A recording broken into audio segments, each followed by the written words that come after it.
Good morning students. पिछली class में थोड़ी गैप हो गई है क्योंकि हमारा भी कुछ व्यस्तताएं रहती है। पिछले क्लास में हमको याद है कि इंट्रोडक्शन क्लास 11 का हमने समाप्त कर दिया था।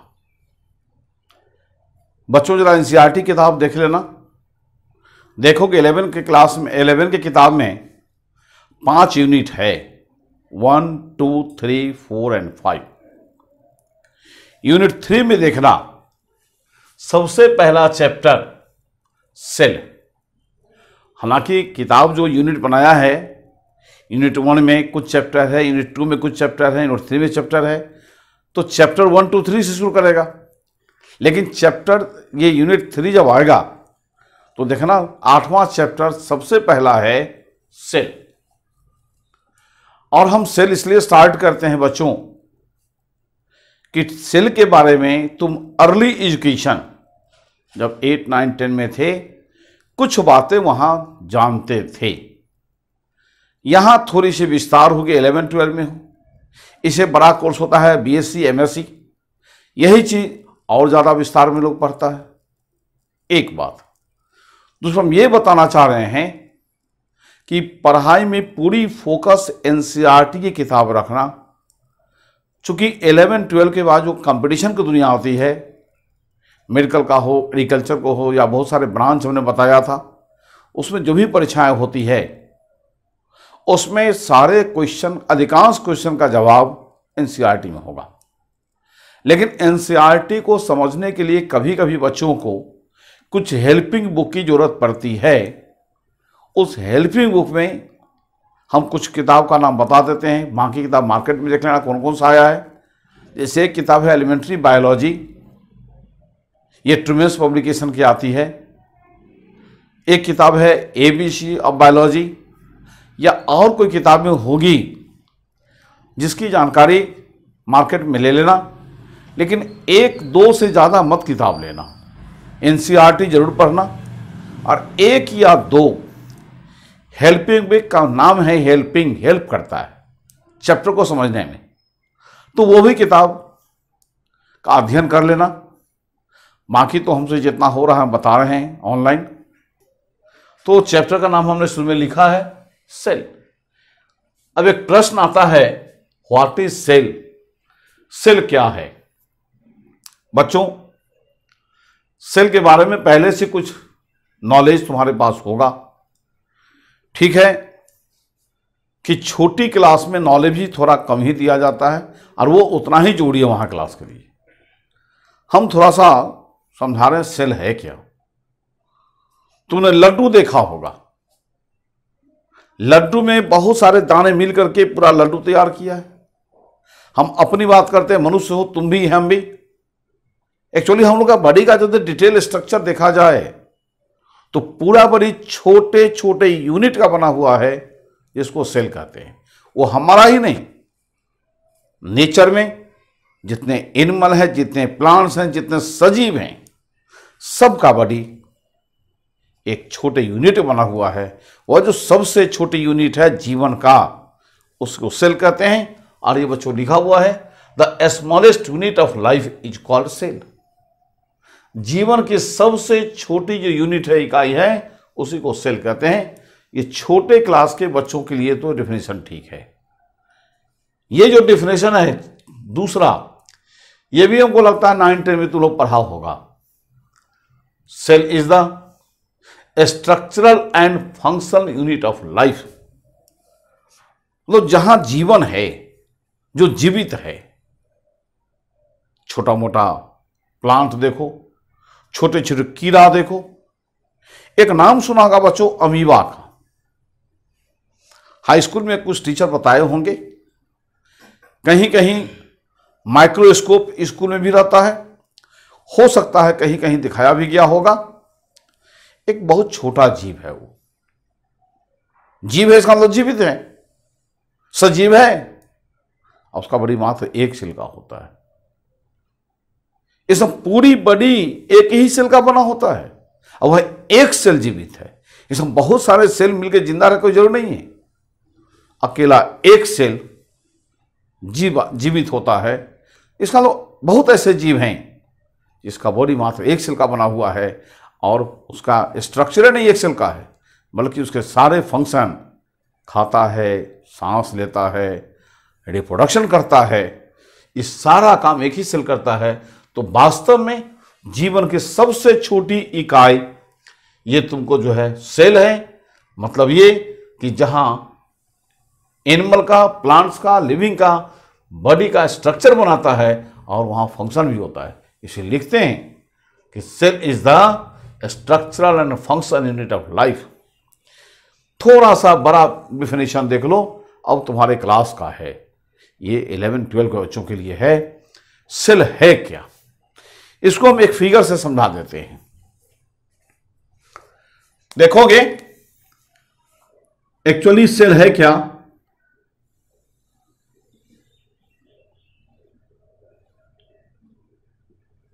ये प्रोटोप्लाज्म का एक मांस है, टुकड़ा है। इसके चारों तरफ एक दीवार है, बहुत पतली दीवार है। जो बहुत पतली दीवार को मेम्ब्रेन कहते हैं। तो ये मास ऑफ प्रोटोप्लाज्म है जो कवर्ड है चारों बगल से, सराउंडेड है एक सेमी पोर मेम्ब्रेन के द्वारा। और इसमें क्षमता क्या क्या है, इंडिपेंडेंट एग्जिस्टेंस, अकेले जिंदा रहने की। ये डिपेंडेंट नहीं है, इंडिपेंडेंट है जिंदा रहने में, और साथ साथ ग्रोथ कर सकता है, सेल्फ रिप्रोडक्शन। रिप्रोडक्शन का हिंदी होता है बच्चों प्रजनन। जो बच्चे बिहार में हैं, हिंदी भाषी क्षेत्र से आते हैं, या जहां की मीडियम हिंदी होगी, मैं उसके लिए थोड़ा बीच में हिंदी बोल देता हूं। तो प्रजनन है क्या, रिप्रोडक्शन का हिंदी होता है प्रजनन क्या है, अपने ही जैसा संतान उत्पन्न करने की क्रिया को रिप्रोडक्शन कहते हैं, प्रजनन कहते हैं। मनुष्य से मनुष्य का जन्म होता है, बिल्ली से बिल्ली का जन्म होता है, गेहूं से गेहूं का पौधा जन्म लेता है, ये सब प्रजनन होता है। यह भी ऐसा स्ट्रक्चर है सेल का जो अपने आप रिप्रोडक्शन कर सकता है। इसका मतलब अगर पूरी बात को हम एक लाइन में समझें, क्या डिफिनेशन है, सेल में भी डिफाइंड एज, सेल को डिफाइन कर सकते हैं, परिभाषित कर सकते हैं। कैसे, ये यूनिट ऑफ बायोलॉजिकल एक्टिविटी, जीवन का सारा एक्टिविटी करने का एक छोटा सा यूनिट, मास ऑफ प्रोटोप्लाज्म, जो मोटोप्लाज्म का मास है, delimited by a semi pore membrane, जो सेमी पोर मेम्ब्रेन के द्वारा कवर्ड है, डिलिमिटेड होने चारों से कवर्ड है, घेरा हुआ है, and capable of independent existence, growth and self reproduction. और उसमें क्षमता है स्वतंत्र होकर रहने की, ग्रोथ करने की और self reproduction in a medium free of other living system. एक से जगह पर यह काम कर सकता है जो किसी दूसरा लिविंग नहीं भी होगा तो ये काम कर लेगा। ये 3 डिफिनेशन सेल के बारे में। बच्चों ये डिफिनेशन पॉपुलर होगा तुम्हारे लिए, ये हो सकता है शायद जीवन में शायद पहली बार आया हो। अब एक और क्वेश्चन यहां लिखे हैं, व्हाट इज साइटोलॉजी या सेल बायोलॉजी।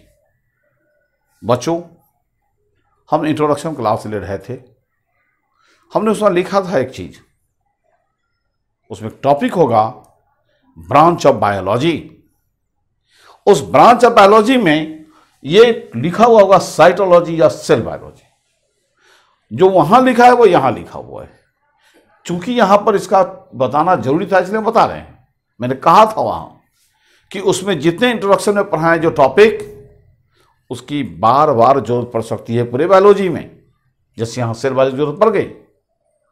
तो सेल बायोलॉजी या साइटोलॉजी क्या है, लिखा है साइटोलॉजी या cell biology branch of biology. Branch के बहुत सारे बायोलॉजी हैं, यह भी एक ब्रांच है which deals with the study of structure and function of a cell and its various organelles। और देखोगे जैसे हमारा बॉडी है, एक बॉडी है, बाहर से बहुत सारे पार्ट दिखलाई देते हैं, हाथ, पैर, आंख, नाक, बॉडी के भीतर बहुत सारे पार्ट्स हैं, किडनी है, हार्ट है, लंग्स है, उसको ऑर्गन बोलते हैं। सेल को भी बाहर से देखेंगे तो खाली कवर दिखलाई देगा, जिसको सेल मेम्ब्रेन बोलते हैं। बाकी सारे पार्ट्स अंदर हैं। हाई स्कूल में बच्चे तुम पढ़ा होगा, माइटोकॉन्ड्रिया, गोल्जी, न्यूक्लियस, सब सेल का पार्ट्स है। सेल का पार्ट्स काफी छोटा होता है, उसको ऑर्गन ना बोल करके ऑर्गेनेल बोलते हैं, सेल का ऑर्गेनेल।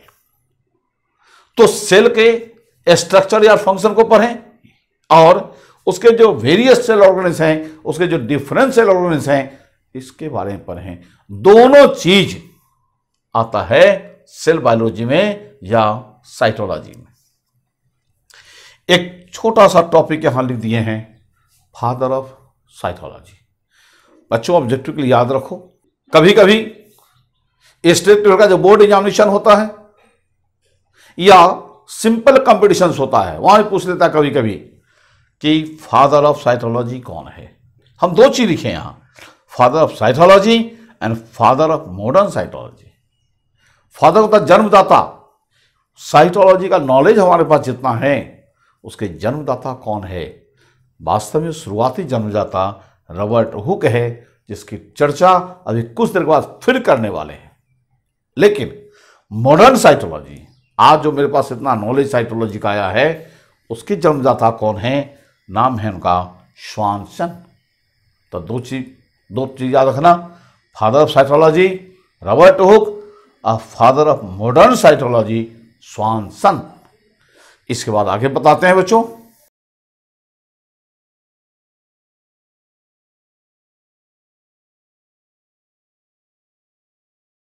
देखो अगला पार्ट है history of cell biology.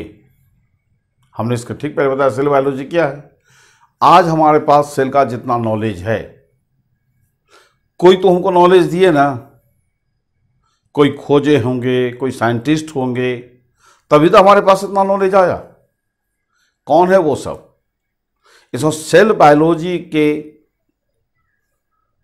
Chapter में जो नॉलेज हमारे पास है, उसको देने वाले कौन कौन है, थोड़ा उसके इतिहास में हम देखना चाहते हैं।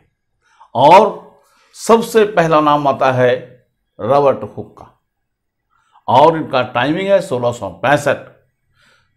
1665 क्यों लिखते हैं?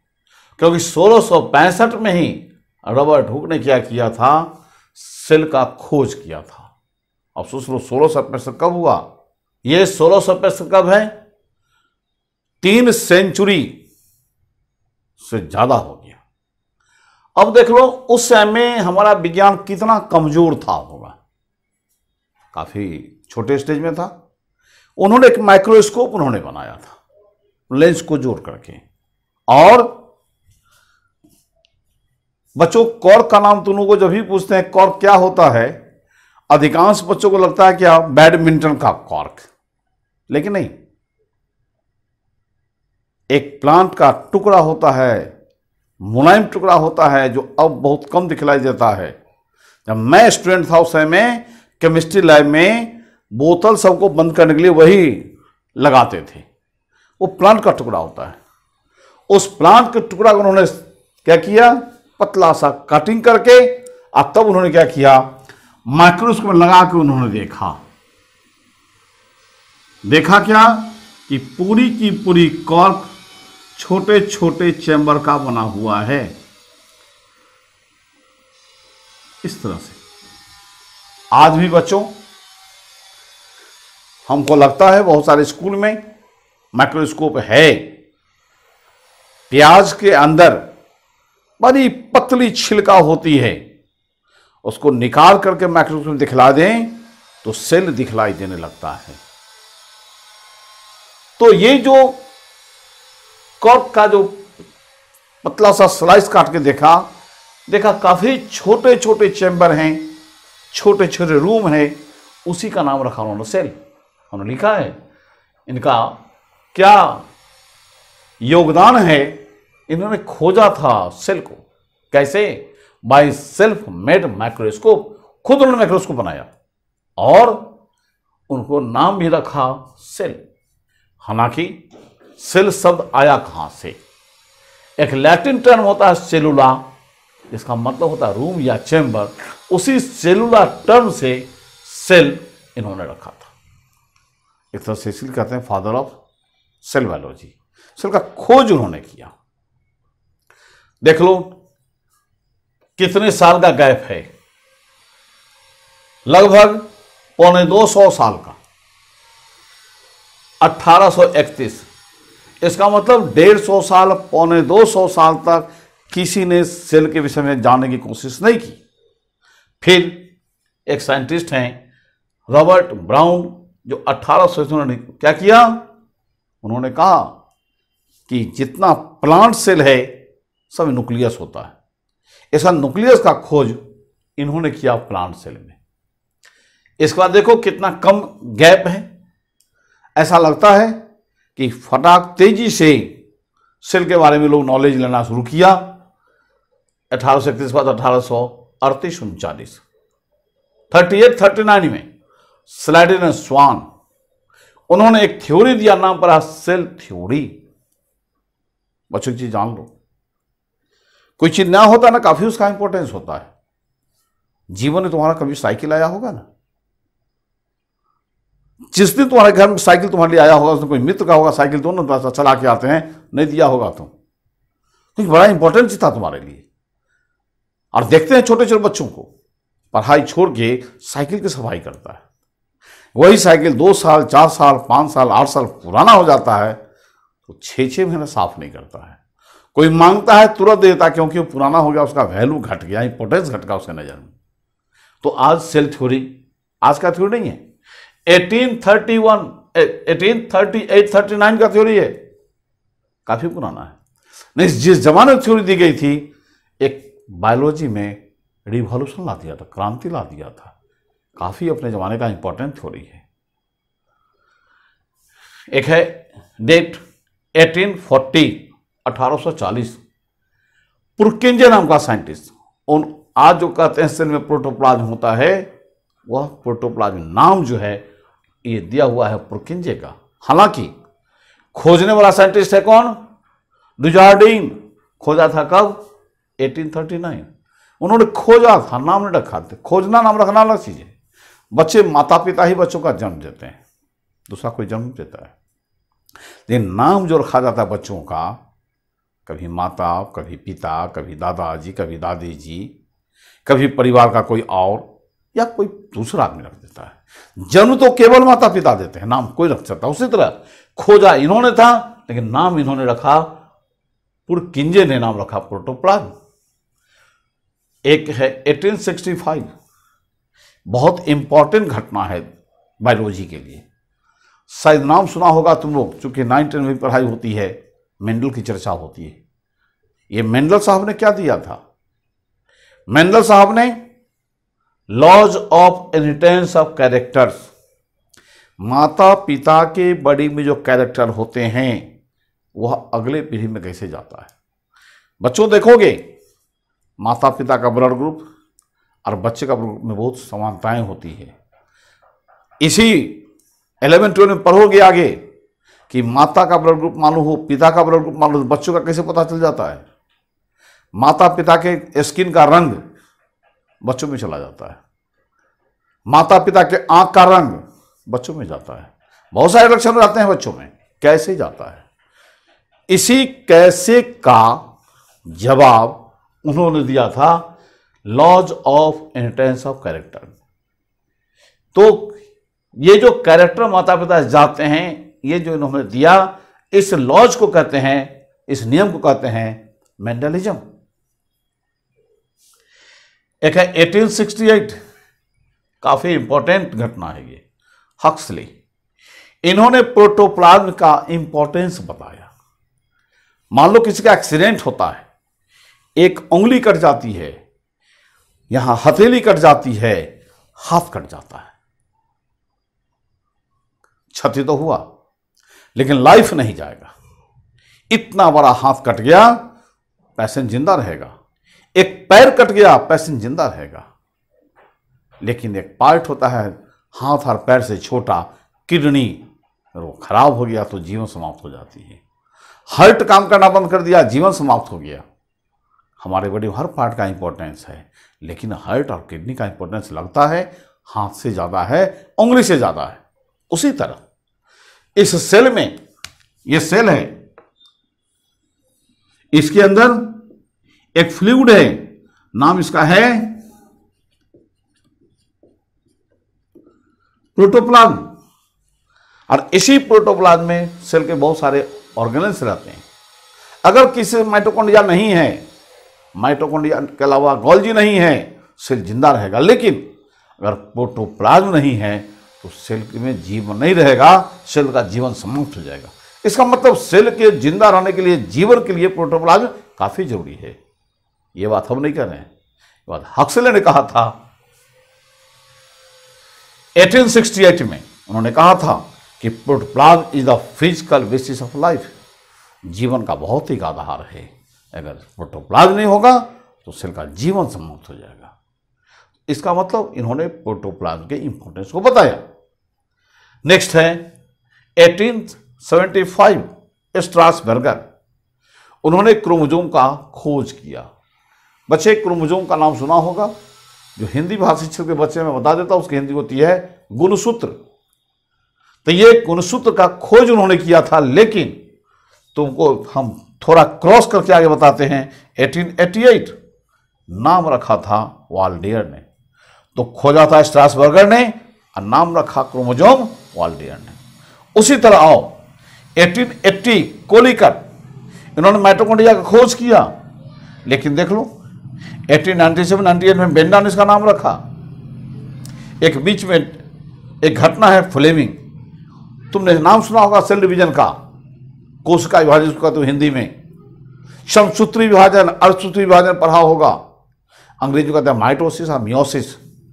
ये माइटोसिस जो सेल डिवीजन है, नाम किसने रखा? ये नाम रखा था कौन? तो फ्लेमिंग ने रखा था 1882। एक नाम और है कैमिलो गोल्जी। एक्चुअली थोड़ा डिटेल में जानोगे ना, तो कैमिलो गोल्जी न्यूरोलॉजिस्ट थे, डॉक्टर थे। उन्होंने उल्लू में, जो उल्लू कहते हैं आउल, उसके नर्व सेल पर न्यूरॉन पर काम किया, और उनके नर्व सेल में जो गोल्जी था उसका काफी डिटेल अध्ययन किया उन्होंने। गोल्जी का डिस्कवरी इसके पहले हो चुका था, लेकिन अपने डिस्कवरी के समय से ही जितनी रिपोर्ट आई थी सब कंफ्यूजन पैदा किया था।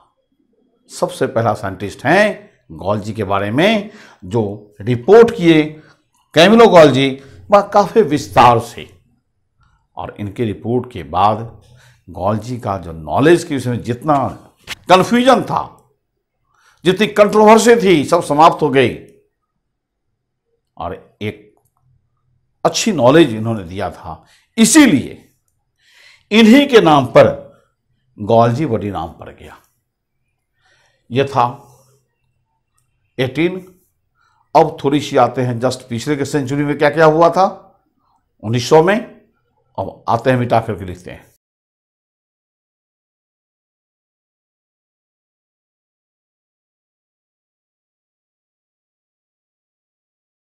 देखो हिस्ट्री का कुछ पोर्शन बचा हुआ रह गया जो बताने जा रहे हैं। 1905 में फार्मर नाम का साइंटिस्ट मियोसिस टर्म को उन्होंने दिया था। जस्ट सवेरे तुमने देखा है कि 1882 में फ्लेमिंग ने माइटोसिस टर्म दिया था, और यह मियोसिस, जिसका हिंदी बच्चों पढ़ा होगा हाई स्कूल में, जो हिंदी में पढ़ते होंगे, अर्धसूत्री विभाजन, अंग्रेजी में मियोसिस कहते हैं। इसी मियोसिस का नाम उसने रखा था। एक बहुत ही इंपॉर्टेंट डेट है 1932। साइंटिस्ट का नाम है नॉल एंड रस्का। उन्होंने क्या किया? इलेक्ट्रॉन माइक्रोस्कोप का इन्वेंशन किया। एक चीज जान लो बच्चा, ये होता क्या है, दो टर्म होता है डिस्कवरी एंड इन्वेंशन। हालांकि ये टर्म ग्रामर का है। जो चीज हमारे बॉडी में या दुनिया में पहले से मौजूद है, लोग नहीं जानते उसके बारे में, उसको खोजते हैं, डिस्कवरी कहते हैं। दुनिया में है ही नहीं, एक दुनिया को नया चीज देते हैं, इसको इन्वेंशन कहते हैं। माइटोकॉन्ड्रिया पहले से बड़ी मौजूद है सेल में, हम बताया कोलिकर 1880 में, और नाम रखा वेंडा। इसका जो हमारे दुनिया में पहले से मुझे उसको खोजना डिस्कवर कहलाता है। आज जो नया चीज देते हैं दुनिया को, इसको इन्वेंशन कहते हैं। तो ये इलेक्ट्रॉन माइक्रोस्कोप इन्होंने इन्वेंशन किया था, और ये माइक्रोस्कोप आज नहीं होता तो शायद हमारा जो बायोलॉजिकल साइंस है बिल्कुल बच्चे की कंडीशन में होता है, चाइल्ड स्टेज में। इसी माइक्रोस्कोप का देन है कि आज हमारा बायोलॉजिकल साइंस बिल्कुल जो है सो क्या कहता है, इतने हाई लेवल का चला गया है। काफ़ी इंपॉर्टेंट डिस्कवरी है बायोलॉजिकल साइंस के लिए। एक है 1945 पोर्टर, इन्होंने एंडोप्लाज्मिक रेटिकुलम का खोज किया। एंडोप्लाज्मिक रेटिकुलम बोलने में लंबा नाम लगता है, उन्होंने साइंटिस्ट ने कहा दिया छोटा नाम कर दीजिए ER। ई का मतलब एंडोप्लाज्मिक, आर का मतलब रेटिकुलम। तो एंडोप्लाज्मिक सेल का पार्ट्स है, इसका खोज पोर्टर ने किया था 1945 में। 1955 डी ड्यूव इन्होंने खोजा भी और नाम भी रखा किसका, लाइसोसोम का। देखोगे तुम, हो सकता है स्कूल में लाइसोसोम का नाम सुना होगा। हिंदी में कहते हैं आत्महत्या की थैली, अंग्रेजी में कहते हैं सुसाइडल बैग। तो इसका खोज भी किया और नाम भी रखा 1955 में डी ड्यूव ने। उसी 1955 में पैलाडी ने भी राइबोसोम का खोज भी किया और नाम भी रखा। 1953 ये भी काफी इंपॉर्टेंट घटना है, वाटसन एंड क्रिक, उन्होंने DNA मॉडल दिया। और एक और चीज सुना होगा, नोबेल प्राइज। तुम स्कूल में एक छोटा सा ऐसे कंपटीशन हुआ होगा, खेल कूद हुआ होगा, तो बहुत सारे स्कूल कल्चरल प्रोग्राम कराता है, first prize, second prize, third prize, consolation prize वगैरह देता है। प्राइज में, फर्स्ट प्राइज में एक डिक्शनरी ही मिल जाए, बच्चे काफी खुश रहते हैं, वो फर्स्ट प्राइज मिला। वो कहलाता अपने क्लास का चैंपियन, स्कूल का चैंपियन। ये नोबेल प्राइज विनर कौन है, क्लास का नहीं, स्कूल का नहीं, वर्ल्ड चैंपियन है उस साल का। तो इन्होंने 1953 में जो उन्होंने साइंस को इतना बड़ा मदद किया, 1962 में इनको नोबेल प्राइज दिया। इससे पता चल जाता है काम कितना इंपॉर्टेंट था। नोबेल प्राइज ये कहता DNA का मॉडल देना इतनी बड़ी काम थी कि इसी काम के कारण लोगों को नोबेल प्राइज से इनको सम्मानित किया गया था। एक और नाम लिखा है 1968 में, नीरेनबर्ग एंड HG खुराना, पूरा नाम है हर गोविंद खुराना। इन्होंने जेनेटिक कोड पर इन्होंने काम किया था। जेनेटिक कोड के बारे में बच्चों तो अभी हो सकता है कि पूरा डिटेल आइडिया नहीं होगा। जेनेटिक कोड में अगर परिवर्तन कर देते हैं, जैसे अल्फाबेट या किसी वर्ड का अल्फाबेट बदल देते हैं तो मीनिंग बदल जाता है। अगर जेनेटिक कोड में बदल देते हैं, बॉडी का कैरेक्टर बदल जाता है। तो इस तरह से उन्होंने काफ़ी इंपॉर्टेंट काम किया था। इन लोगों को भी नोबेल प्राइज दिया गया था। हिस्ट्री कभी बंद होने वाली चीज़ नहीं है। आज कोई दुनिया में घटना घटती है तो आने वाले कल के लिए हिस्ट्री हो जाएगा, कहीं ना कहीं तो आपको बंद करना पड़ेगा। ये सब ऐसे थे जिनका सेल बायोलॉजी में बड़ा योगदान था, इसलिए मैंने इतने लोगों का नाम हिस्ट्री में बताया है। वैसे हिस्ट्री बंद होती नहीं है, वो कंटिन्यूसली चलती रहती है। आज भी बायोलॉजी में काम हो रहा है, इस साल भी हो सकता है नया काम हो जाए, दूसरा काम हो जाए। अभी तुम देख रहे होगे क्या कहता है, कोरोना वायरस नहीं था, आया ना, तो कहीं ना कहीं कोई कारण था होगा आने का। लोगों का ध्यान है चीन के ऊपर कि चीन ने बनाया और पूरी दुनिया में फैल गया। आज पूरे दुनिया के अधिकांश कंट्री के अधिकांश लोग परेशान हो गए। तो इस तरह से जेनेटिक कोड में ही परिवर्तन करके सब किया गया होगा। तो आज इतना ही समाप्त करते हैं। अगली वीडियो अगले दिन जाएगा।